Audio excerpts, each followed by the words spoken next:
The death toll in yesterday's Istanbul Ataturk airport terrorist attack tragically continues to climb. One day after, the governor's office said the death toll rose from 41 to 42 today after a woman wounded during the attack died in an Istanbul hospital.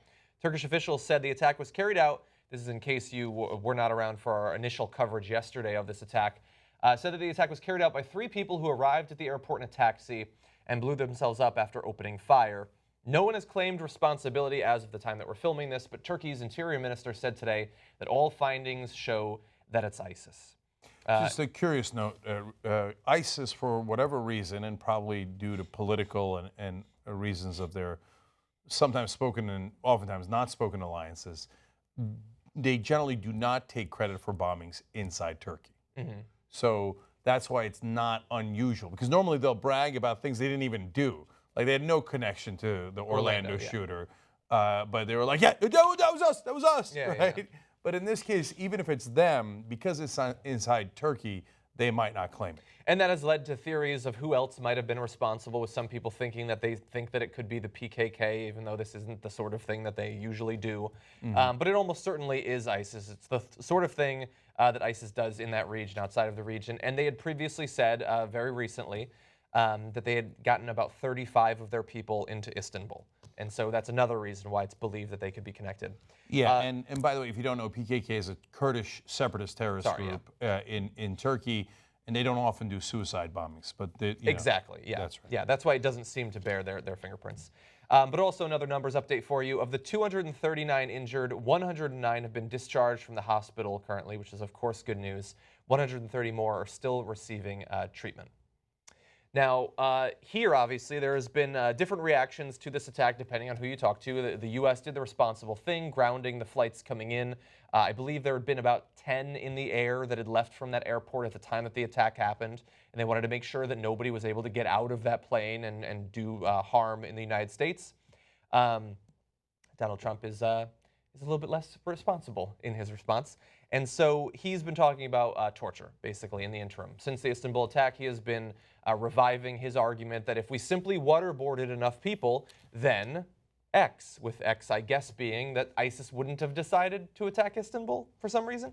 He tweeted out this: "We must do everything possible to keep this horrible terrorism outside of the United States." That's not actually the tweet I wanted. He also has been tweeting again about waterboarding specifically as being a smart and strong thing to do. And we have some video of him talking about Istanbul, a couple of clips. Here's the first. Folks, there's something going on that's really, really bad. All right? It's bad. And we better get smart, and we better get tough, or we're not going to have much of a country left, okay? It's bad. Terrible. That's one of, that was perfect. That's one of the dumbest people I've ever seen. So there's something going on. Oh, you figured that out, Sherlock. Okay, John, it turns out there's something. I got bad news for Donald Trump. There's a lot of things going on, and you're going to have to figure all of them out if you're president. But are they good or bad? Yeah, yeah. And he always says, like, we got to ban the Muslims until we figure it out, right? Well, you're running for president. Figure it out. Whatever it is that you think is happening and has to be figured out, tick-tock. Tell us before so we can figure out if we want to vote for you based on what your response is going to be. So now, but he has assessed the problem. John's right. It's bad. It's really, really, really bad. Can you imagine a less descriptive way to explain a very important phenomenon that is worldwide and has significant and severe consequences? It's bad. No, guys. It's really, really bad. Really bad. What is this a Michael Jackson song? What is this? This is like, and then he should pay royalties for that speech. He has the temerity to say we got to get smart about it. Well, you first. Yeah, you could play that video after any bad piece of news you want for the next 10 years. And this is a perfect view into both how he responds to the news, because he didn't do research about the PKK or the state of ISIS in Turkey in response to this. The same as when Brexit happened. He says, something is happening, it's really bad. We have to be smart and tough or else we won't have a country anymore. And that's because, and this is the one smart piece about him, is that he knows that that is as much as his followers have thought about the world and what's happening in it. They feel something bad is happening. They want someone tough. Everybody wants to be smart. And do we have a country anymore? And again, that's true. To be fair to him, and he's good at marketing, right? And he's good at being a populist. And yes, to thinking people, that looks so comical, so sadly puerile. But there, I used a word I shouldn't have used. Yeah. If you want to get through to people, you don't say things like puerile, you say bad. He is bad and he is stupid. Yeah. And then, which is true, he is stupid. Bad doesn't really mean anything. But good politicians allow everybody watching, or a lot of people watching, to think, oh yeah, that's what I was thinking. Now, President Obama is a master at this. You'll walk out of his speech, and if you're a conservative or a liberal, oftentimes you'll be thinking, yeah, right, see, I was right. He just said what I said, right? If you can make it through all the pauses. Yeah, but he is a master at that. Now, Donald Trump just takes it down 3 notches and makes it so simple that you could put anything you want in it. You're absolutely right. It's fill in the blank, right? Brexit, terrorism, immigration. It's really bad. We have to get tough and smart about it, and we've got to figure it out. And we need a You country. can fill in anything. So everybody who is not thinking about it that much, but who's generally pissed, listens to that speech and goes, he knew it. This is the one guy that understands what's going on in my head. There's something bad. We got to think about it and be tough and smart. I knew it. Yeah, for those people, if you put facts into the sentence, that would confuse them because they wouldn't know the proper nouns that have to do with Istanbul or about the situation there. People have such low standards. I was just thinking, if my dog started talking today, a week from now, if he said what we just watched in that video, I wouldn't be impressed anymore. I'd be like, come on, dude, it's been a week. Write something. But anyway, we do have more because Trump wants to get a bit more specific. His solution for Istanbul, for the current situation with ISIS, is the same as anything that he's had to talk about in regards to terrorism so far during this campaign. It is waterboarding and even tougher measures, which you're going to see in this video. The question. I said, I'll answer that question. They said, what do you think about waterboarding? I said, I like it a lot, and I don't think it's tough enough. We're living in medieval times. We have to stop it. We have to be so strong. We have to fight so viciously and violently because we're dealing with violent people, vicious people. We have laws. And the laws say you can't do this, you can't do that, you can't do, a lot, all right? Their laws say you can do anything you want, and the more vicious you are, the better. So we can't do waterboarding, which is, it's not the nicest thing, but it's peanuts compared to many alternatives, right? So we can't do waterboarding, but they can do chopping off heads, drowning people in steel cages. They can do whatever they want to do. You have to fight fire with fire. We have people out there.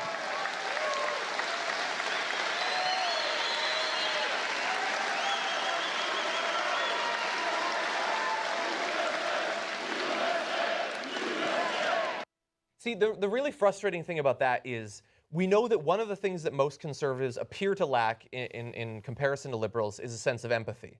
And that comes into play here, but not for the normal reason. Normally you want empathy so that you can understand, you can help a person. But you can also have empathy to simply understand a person. So the lack of empathy here means that all of those people clapping like baboons behind Donald Trump can't think for 3 seconds, what would someone thinking about joining ISIS think? Why would they do it? They would say everything that Donald Trump just said there. The U.S. is violent and vicious. We need to be violent and vicious. They can drop bombs on us. They can attack us with drones. We need to be tough. We need to be so, so tough.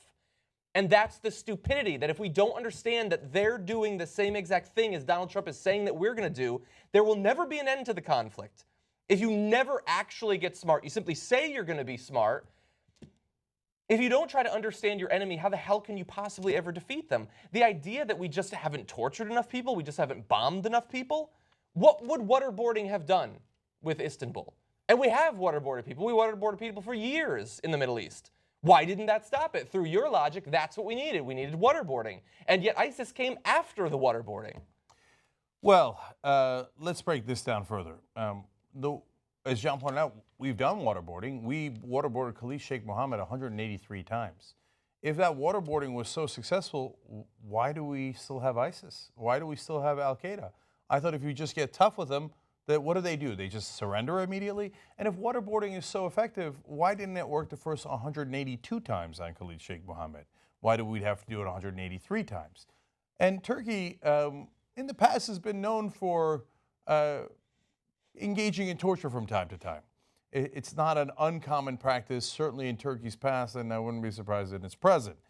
And yet there are terrorist bombings in Turkey. Weird. They're very tough in Trump's world. And Trump went further, admitted that he's in favor of torture on CNN. He was in the Situation Room.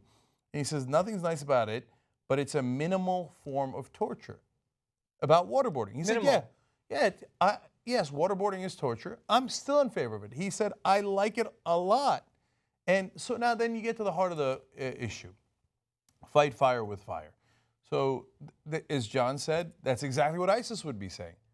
They're dropping the bombs on us. That creates fire everywhere. We have to fight fire with fire. We don't have bombs that we can drop from the sky, so let's put people in cages and light them on fire. And then we go, oh my God, they put people in cages and lit them on fire. Let's drop bombs on them and light them on fire. And then you get that for decades. Yes. So we've already done that. We've already dropped over 10,000 bombs on ISIS, and here we are. So if it was such a great idea, why hasn't it worked in the past? If you say, oh, well, you need to do more of it, well, in Iraq, we did a lot more of it, and guess what we got? ISIS. Yeah. So I'm going to propose something radical here for the simple minds like Trump, that you might not fight fire with fire if your objective is to put out fire. So now it depends. I know people who live in a black and white world hate the phrase "it depends," but that is for nuanced people who actually would like to get tough with things and smart with things. So, for example, you're in a flamethrower fight. So you know what you want to do? You want to fight fire with fire. That makes sense. It depends. Are you in a flamethrower war? Is that what you're in? Okay, then fight fire with fire. Okay. Now. That war sounds rough. Yeah, and look, in making it more realistic, in World War II, they're bombing citizens. The Axis are, the Allies are, and there was horrific things about that, but they fought fire with fire. Now, that was in a traditional war, which is very different than what we have here. If your idea is to put out the fire of fundamentalism and you pour fire on top of it, probably not the best idea, because when you, like if in firefighter school, they don't go, hey guys, first idea, if you ever see a house on fire, make sure you fight it with fire. Burn it up before the flames can get to it. Yeah, well, we got to fight the fire over there before it gets over here, so let's add more fire. It depends. It depends. What are you trying to do? And in this case, we are trying to put out the fire of radical fundamentalist Islam. And one of the ways that they keep that fire burning is by saying, look at America, they torture us. Look at America, they bomb us. Didn't they just kill your children the other day with an indiscriminate bomb that they dropped in Iraq or Syria or Yemen or Somalia or fill in the blank, Pakistan, Afghanistan? And aren't they in our lands, etc.? Now, that doesn't mean you give them everything they want. Oh, okay, then let's try to appease them. No, you don't live in a black and white world. You actually have to be intelligent to solve these things. So some things are non-negotiable. Some things you say, well, I don't want to help their propaganda. And by the way, I also don't want them doing that to our troops or our citizens. And so on the other hand, it doesn't mean you go, I throw up my hands, I'm not going to fight them. No, you fight them in a way that eventually puts out that fire, that doesn't allow it to breathe, that takes the oxygen out of the room. That's how you put out a fire.